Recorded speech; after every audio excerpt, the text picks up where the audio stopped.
ಚಿಂತಾಮಣಿ ಸಾಂಕೇತಿಕವಾಗಿ 8 ರೈತರಿಗೆ 12,76,00,000 ರೂಪಾಯಿ ಹಣವನ್ನು ನೇರವಾಗಿ ಅವರ ಬ್ಯಾಂಕ್ ಖಾತೆಗೆ ಹಣ ಜಮೆಯಾಗುವ ವ್ಯವಸ್ಥೆಯ ಕಾರ್ಯಕ್ರಮಕ್ಕೆ ಉನ್ನತ ಶಿಕ್ಷಣ ಮತ್ತು ಜಿಲ್ಲಾ ಉಸ್ತುವಾರಿ ಸಚಿವ ಡಾ. ಎಂ. ಸಿ. ಸುಧಾಕರ್ ಚಾಲನೆ ನೀಡಿದರು. ನಗರದ ತಾಲ್ಲೂಕು ಪಂಚಾಯತಿಯಲ್ಲಿ ನಡೆದ ಕನಿಶೆಟ್ಟಿಹಳ್ಳಿ, ಮ್ಯಾಕಲಸೊನ್ನೆನಹಳ್ಳಿ, ಕೊಂಗತಿಮ್ಮನಹಳ್ಳಿ, ಕಾಗತಿ, ಬಡಗವಾರಹಳ್ಳಿಗಳಲ್ಲಿ ಕೈಗಾರಿಕಾ ಪ್ರದೇಶಕ್ಕೆ ಜಮೀನು ನೀಡಿದ ರೈತ ಫಲಾನುಭವಿಗಳ ಬ್ಯಾಂಕ್ ಖಾತೆಗಳಿಗೆ ನೇರವಾಗಿ ಹಣ ವರ್ಗಾವಣೆ ಮಾಡುವ ಮೂಲಕ ರೈತರಿಗೆ ಅನುಕೂಲವಾಗುವಂತಹ ಕೆಲಸ ನಿರ್ವಹಿಸಿದ್ದೇನೆಂದರು. ಕನಿಶೆಟ್ಟಿಹಳ್ಳಿ ಕೈಗಾರಿಕೆ ಪ್ರದೇಶದ ವ್ಯಾಪ್ತಿಯಲ್ಲಿ ಒಟ್ಟು 956 ಎಕರೆ ಇದ್ದು ಇದರಲ್ಲಿ ಸರ್ಕಾರಿ ಜಾಗ 408 ಎಕರೆ ಹಾಗೂ 548 ಎಕರೆ ರೈತರ ಭೂಮಿಯಾಗಿತ್ತು. ಕೈಗಾರಿಕೆಗಳಿಗಾಗಿ ಭೂಮಿಯನ್ನು ನೀಡಿದ ರೈತರಿಗೆ ಸರ್ಕಾರ ವತಿಯಿಂದ ನೀಡಲಾಗುವ ಪರಿಹಾರವನ್ನು ಫಲಾನುಭವಿಗಳ ಖಾತೆಗೆ ನೇರವಾಗಿ ವರ್ಗಾವಣೆ ಮಾಡುವ ಉದ್ದೇಶದಿಂದ ಇಂದು 8 ರೈತರಿಗೆ 12,76,00,000 ರೂಪಾಯಿ ಹಣವನ್ನು ನೇರವಾಗಿ ಅವರ ಬ್ಯಾಂಕ್ ಖಾತೆಗೆ ತಲುಪುವ ವ್ಯವಸ್ಥೆ ಮಾಡಲಾಗಿದೆ ಎಂದು ತಿಳಿಸಿದರು. 10 ವರ್ಷಗಳ ಹಿಂದೆ ನಾನು ಆಗ ಶಾಸಕನಾಗಿದ್ದ ಸಂದರ್ಭದಲ್ಲಿ ಕೈಗಾರಿಕೆಗಳ ಸ್ಥಾಪನೆಗೆ ಒತ್ತು ನೀಡಿದ್ದೆ. ಆದರೆ ಅನಂತರ 2013ರಲ್ಲಿ ಚುನಾವಣೆಯಲ್ಲಿ ಸೋಲಿನಿಂದಾಗಿ ಕೈಗಾರಿಕೆ ಸ್ಥಾಪನೆ ನೆನೆಗುಂದಿಗೆ ಬಿತ್ತೆಂದರು. ಅನಂತರ 2023ರ ವಿಧಾನಸಭಾ ಚುನಾವಣೆಯಲ್ಲಿ ಗೆಲುವ ಸಾಧಿಸಿದ ನಂತರ ಮತ್ತೆ ಮಸ್ತೇನಹಳ್ಳಿ ಹಾಗೂ ಕನಿಶೆಟ್ಟಿಹಳ್ಳಿ ಕೈಗಾರಿಕಾ ಪ್ರದೇಶಗಳ ಸ್ಥಾಪನೆಗೆ ಒತ್ತು ನೀಡಲಾಗಿ ಇಲ್ಲಿನ ಜಮೀನುಗಳನ್ನು ಸರ್ವೆ ನಡೆಸಿದಾಗ ಸೋಮಯಾಜಲಹಳ್ಳಿಯ 280 ಎಕರೆ ಪ್ರದೇಶ ಪರಿಭಾವಿತ ಅರಣ್ಯ ಪ್ರದೇಶಕ್ಕೆ ಒಳಪಟ್ಟಿತ್ತು. ಈ ಹಿನ್ನೆಲೆಯಲ್ಲಿ 7ರಿಂದ 8 ತಿಂಗಳು ಕಾನೂನು ಹೋರಾಟ ನಡೆಸಿದರು. ಆದರೆ ಆ ಪ್ರದೇಶ ಕ್ರಿ. ಶ 1917ರಿಂದ 18ರಲ್ಲೇ ಗ್ರಾಮಾಂತರ ಅರಣ್ಯ ಪ್ರದೇಶವೆಂದು ಅಂದಿನ ಮೈಸೂರು ರಾಜರ ಕಾಲದಲ್ಲೇ ಗುರುತಿಸಿದ್ದರೆಂದು ತಿಳಿದ ಹಿನ್ನೆಲೆಯಲ್ಲಿ ಸೋಮಯಾಜಲಹಳ್ಳಿ ಗ್ರಾಮದ ಬಳಿ 280 ಎಕರೆ ಪ್ರದೇಶ ಕೈತಪ್ಪಿತೆಂದರು.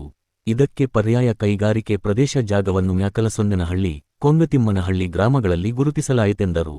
500 ಎಕರೆ ಮೇಲ್ಪಟ್ಟ ಜಾಗವನ್ನು ಗುರುತಿಸಲು ಜಿಲ್ಲಾಧಿಕಾರಿಗಳಿಗೆ ಆದೇಶ ನೀಡಲಾಯಿತು ಹಾಗೂ 500 ಎಕರೆಗಿಂತ ಕಡಿಮೆ ಪ್ರದೇಶವಿದ್ದರೆ ಅದನ್ನು ಗುರುತಿಸಲು ವಿಶೇಷ ಜಿಲ್ಲಾಧಿಕಾರಿಗಳ ಮೂಲಕ ರೈತರೊಂದಿಗೆ ಚರ್ಚೆ ನಡೆಸಿ 2024ರಲ್ಲಿ ಅಂತಿಮ ನೋಟಿಫಿಕೇಷನ್ ಮಾಡಿಸಿ ದರ ನಿಗದಿಪಡಿಸಿದ ಸರ್ಕಾರ ನಿಗದಿಪಡಿಸಿದ ದರ ಮತ್ತು ರೈತರು ಬೇಡಿಕೆ ಇಟ್ಟ ದರವನ್ನು ಪರಿಶೀಲಿಸಿ ಅಂತಿಮವಾಗಿ ಒಂದು ದರವನ್ನು ನಿಗದಿ ಮಾಡುವುದರ ಮೂಲಕ ರೈತರಿಗೆ ಅನುಕೂಲವಾಗುವಂತಹ ಕಾರ್ಯ ನಿರ್ವಹಿಸಲಾಯಿತೆಂದರು. ಕಾನೂನು ರೀತ್ಯ ಒಳಗಿನ ಪ್ರದೇಶಗಳಿಗೆ 95 ಲಕ್ಷ ಹಾಗೂ ರಸ್ತೆಯ ಬದಿಯಲ್ಲಿರುವ ಜಮೀನುಗಳಿಗೆ 1,10,00,000 ನಿಗದಿಪಡಿಸಿದ್ದು ಇದನ್ನು ರೈತರಿಗೆ ಗರಿಷ್ಠ ಪರಿಹಾರ ಹಣವನ್ನು ಒದಗಿಸಲು ಪ್ರಾಮಾಣಿಕ ಪ್ರಯತ್ನ ನಡೆಸಿದ್ದು ಮಾತ್ರವಲ್ಲದೆ ಆ ಜಮೀನಿನಲ್ಲಿ ಬೆಳೆದ ಮಾವು, ಹುಣಸೆ ಹಾಗೂ ಇನ್ನಿತರೆ ಮರಗಳು ಬೆಳೆಸಿದ್ದರೆ ಅದಕ್ಕೆ ಪ್ರತ್ಯೇಕವಾಗಿ ಹಣವನ್ನು ಒದಗಿಸುವ ವ್ಯವಸ್ಥೆಯನ್ನು ಮಾಡಿರುವುದಾಗಿ ತಿಳಿಸಿದರು. ದಾಖಲಾತಿಗಳನ್ನು ಸಲ್ಲಿಸಲು ತಿಳಿಸಿದ್ದು ಆದಷ್ಟು ಬೇಗನೆ ತಾವುಗಳು ದಾಖಲಾತಿಗಳನ್ನು ಒದಗಿಸಿಕೊಟ್ಟಲ್ಲಿ. ಕೆಲವರು ಕೇವಲವಾಗಿ ಮಾತನಾಡುತ್ತಾರೆ, ಅವರಿಗೆ ಯೋಗ್ಯತೆ ಇಲ್ಲ, ಮಾಡಲಾಗಲಿಲ್ಲ, ಕೇವಲ ಬೂಟಾಟಿಕೆ ಮಾತುಗಳನ್ನು ಹೇಳಿ ಈ ಕ್ಷೇತ್ರದಲ್ಲಿ ಅಭಿವೃದ್ಧಿಯಾಗಿಲ್ಲವೆಂದು ಬೊಬ್ಬೆಯೊಡೆಯುವವರು ಜಾಸ್ತಿ ಎಂದರು. ಆದರೆ ಅದಕ್ಕೆ ಸಮಸ್ಯೆಗಳನ್ನು ಪರಿಹರಿಸುವಲ್ಲಿ ಇಲ್ಲಿನ ಅಧಿಕಾರಿಗಳಿಗೆ ಮಾತ್ರ ಗೊತ್ತೆಂದರು. ಮಸ್ತೇನಹಳ್ಳಿ ಕೈಗಾರಿಕೆ ಪ್ರದೇಶದಲ್ಲಿ ಎಲ್ಲಾ ಸಮಸ್ಯೆಗಳನ್ನು ಹಂತ ಹಂತವಾಗಿ ಪರಿಹಾರ ಒದಗಿಸಿ ಒಂದು ಸುಸಂಬದ್ಧ ರೀತಿಯಲ್ಲಿ ಕೈಗಾರಿಕೆಗಳ ಸ್ಥಾಪನೆಗೆ ನೆರವು ನೀಡಲಾಗುತ್ತಿದೆ ಎಂದರು. ಅಲ್ಲಿನ ಮಲ್ಲಿಕಾಪುರದ ಸರ್ವೆ ನಂ 40ರಲ್ಲಿ ಪರಿಭಾವಿತ ಅರಣ್ಯ ಪ್ರದೇಶಕ್ಕೆ ಒಳಪಟ್ಟಿದೆ ಎಂದು ತಿಳಿಸಿದರು. ಈ ಸಂದರ್ಭದಲ್ಲಿ ವಿಶೇಷ ಭೂ ಸ್ವಾಧೀನಾಧಿಕಾರಿ ಹರಿಶಿಲ್ಪ, ಸರ್ವೇಯರ್ ಸುರೇಶ್, ಮ್ಯಾನೇಜರ್ ವಿನಯ್, ತಹಶೀಲ್ದಾರ್ ಸುದರ್ಶನ್ ಯಾದವ್, ತ. ಪಂ. ಇಒಎಸ್ ಆನಂದ್ ಕಾಗತಿ, ಕೃಷ್ಣರಾಜಪುರ, ಕನಿಶೆಟ್ಟಿಹಳ್ಳಿ, ಕೊಂಗತಿಮ್ಮನಹಳ್ಳಿ ಸೇರಿದಂತೆ ಕೈಗಾರಿಕೆ ಪ್ರದೇಶಕ್ಕೆ ಒಳಪಟ್ಟ ರೈತರು ಉಪಸ್ಥಿತರಿದ್ದರು.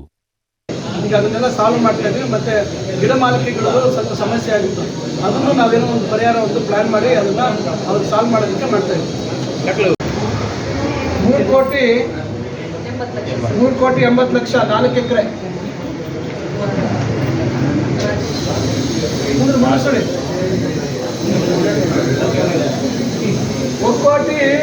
ఒక్కోటి 20 లక్షలు ట్యాక్స్ మిగిలిందికి ఎంత ఇంత దుడ్డు ఏమన్నా వేరే మనం అకౌంట్లో పెట్టుకుంటే మన ఖాతాలో ఏమన్నా పెట్టుకుంటే ఒక్కోటి 20 లక్షలు సర్కారానికి ట్యాక్స్ కట్టాలా. ఇప్పుడు అదంతా మీకు మిగిలే అది 500 అపక్షలు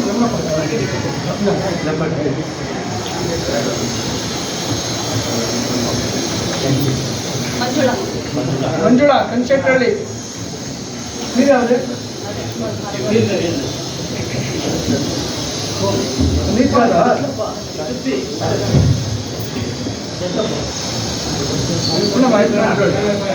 ఆయమ్మ నీడే ఆయన పేరు ఉండేదే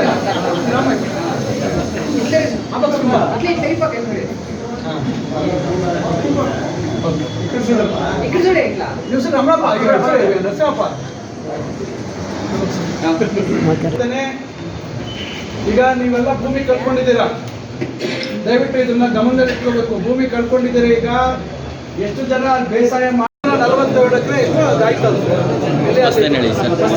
ನಾವು ಅವಾಗ 19 ಲಕ್ಷ ರೇಟ್ ಫಿಕ್ಸ್ ಮಾಡಿದ್ದೇವೆ 2013. ಸೊ ಅದಾದಮೇಲೆ ಅವರು ಏನೋ ಹಂಗೆ ಹಿಂಗೆ ಅಂತ ಹೋದ್ರು. ಆ್ಯಕ್ಚುಲಿ ಅಲ್ಲಿ ಇದ್ದಿದ್ದವರು 10 ಲಕ್ಷ 2 ಲಕ್ಷ ಇತ್ತು ಗೌರ್ಮೆಂಟ್ ರೇಟ್. ಖಾಸಗಿ ರೇಟು 9 ಲಕ್ಷ ಇತ್ತು. ಅದು ನಾನು 15 ಲಕ್ಷ ಪರ್ ಎಕರೆ 30% ಸೊಲ್ಯೂಷನ್ ಅಂತೇಳಿ 19 ಲಕ್ಷ ಫಿಕ್ಸ್ ಮಾಡಿದೆ. ಚುನಾವಣೆ ನಾವು ಸೋತ ಮೇಲೆ ಅವ್ರು ಏನೋ ನಮ್ಮ ಮೇಲೆ ಅಪಪ್ರಚಾರ ಮಾಡ್ಕೊಂಡು ಏನೋ ಮಾಡಿದ್ರು. ಕಡೆಗೆ ಅಷ್ಟಕ್ಕೆ ಫಿಕ್ಸ್ ಆಯಿತು. ಆಯ್ತಾಯ್ತಲ್ಲ. ಅದಾದಮೇಲೆ ಮತ್ತೆ 400 ಎಕರೆ ಇನ್ನೊಂದು ರೋಡ್ಗೆ ಅಂತ ತೊಗೊಂಡ್ರು ಇಲ್ಲಿಂದ ಕಳಗವಾಡದಿಂದ. ಅದಕ್ಕೆ 50 ಲಕ್ಷದ ಒಂದು ಪರಿಹಾರ ಮತ್ತು 38 ಲಕ್ಷನೋ 35 ಲಕ್ಷನೋ ಎಷ್ಟು ಪರಿಹಾರ ಫಿಕ್ಸ್ ಆಯಿತು. ಹಾಂ, ಅದು ಆಯ್ತು. ಸೊ ಈಗ ಅಲ್ಲಿ ಅಷ್ಟಿದೆ. ಇಲ್ಲಿ 798 ಎಕರೆ ಫಿಕ್ಸ್ ಮಾಡಿದ್ವಿ. ಇದು ನೋಟಿಫಿಕೇಶನ್ ಮಾಡಿಸಿದ್ವಿ. ಅದರಲ್ಲಿ 600 ಎಕರೆ ಸರ್ಕಾರಿ ಜಾಗ ಇತ್ತು. ಆದರೆ ಏನಾಯಿತು, 10 ವರ್ಷ ಏನು ಮಾಡಲಿಲ್ವಲ್ಲ, ಗೊತ್ತಾಗಿಲ್ಲ. ಕಡೆಗೆ ಡೀಮ್ ಫಾರೆಸ್ಟಲ್ಲಿ ಬಂದ್ಬಿಟ್ಟಿತ್ತು. ನಾವು ಚುನಾವಣೆ ಆದಮೇಲೆ ಇದನ್ನು ಡೀಮ್ ಫಾರೆಸ್ಟಲ್ಲಿ ಇಲ್ಲೂ ಮತ್ತು ಅಲ್ಲಿ ಎರಡು ಸೇರಿಬಿಟ್ಟಿತ್ತು. ಅದನ್ನು ಡೀಮ್ ಫಾರೆಸ್ಟಲ್ಲಿ ತೆಗಿಬೇಕು ಅಂತ ಅದ್ರ ಕಡೆ ಗಮನ ಹೋಯ್ತು ನಾವು ಆಮೇಲೆ ನೋಡ್ತೀವಿ. ಒಂದು 7-8 ತಿಂಗಳು ಆದಮೇಲೆ ಫಾರೆಸ್ಟ್ ಅವ್ರು ದಾಖಲೆ ತಂದು ಕೊಡ್ತಾರೆ. ಇದು ವಿಲೇಜ್ ಫಾರೆಸ್ಟು ಅಂತೇಳಿ 1917 ಇಸ್ವಿ 18ನೇ ಇಸ್ವಿಯಲ್ಲಿ ಮಹಾರಾಜರ ಕಾಲದಲ್ಲಿ